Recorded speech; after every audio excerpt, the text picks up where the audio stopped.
turėtų būti nesmagu. Kas yra? Perduok linkėjimų Nerijui. Linkėjimai tau, Nerijau.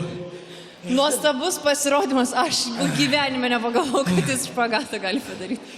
Dabar jau pagalvojai. Dabar jau žinosi. Dabar žinosi. Tai gal mes jau dabar pažiūrėkime, kaip yra tiesiog sustingę ir atšalę mūsų komisijos nariai. Mariau, tu nuo pat pirmos laidos pakėlė labai aukštai kartelę. Tu mane sužavėjai, aš tau tą sakiau, tu tai žinai. Tu nenusileidi, o kyli ir tobulėjai. Beprotiškai fantastiškas, drąsus, netikėtas pasirodymas. Ir ačiū tau už naujus elementus, kuriuos tu įnešė. Gerai, ačiū. 10. Mes nepamirškime, kad Ramūnasgi buvo irgi naujų elementų kalvis. Štai turim dar vieną kalvį. Taip, ačiū Ramūnai. Olga, ar jums patiko šis pasirodymas? Taip, man patiko.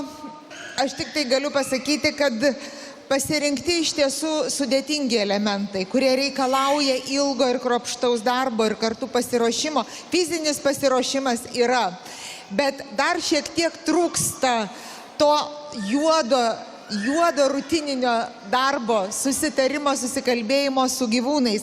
Aš negalėčiau... Sutinku, aišku, sutinku. Kur aš priremtas prie sienos.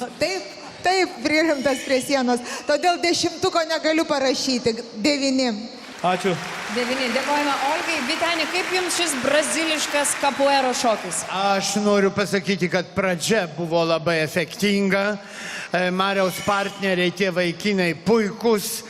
Viskas buvo gerai. Paskui matai, velnas toks. Tas ritmas visą laiką diriguoja veiksmą vandenyje. Ir kur truputėlį pauzelė, kur nepaklauso delfinas ir jis nepriplaukia taip ritmiškai, tokia kaip ir truputėlį stop. Bet kadangi tai buvo labai sudėtinga programa, nelabai tvirta, bet 10 parašysiu. Ačiū.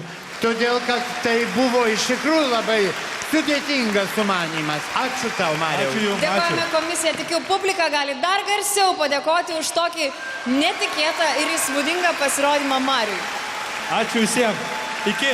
O mes priminsime, 8 numeris yra Mariaus, už jį taip pat galite balsuoti ir aukoti po 1 eurą kilniam tikslui. Taip, telefonas 1890, o Mariau, tu moki špagatą padaryti? Ne, nemoku ir nesimokysiu.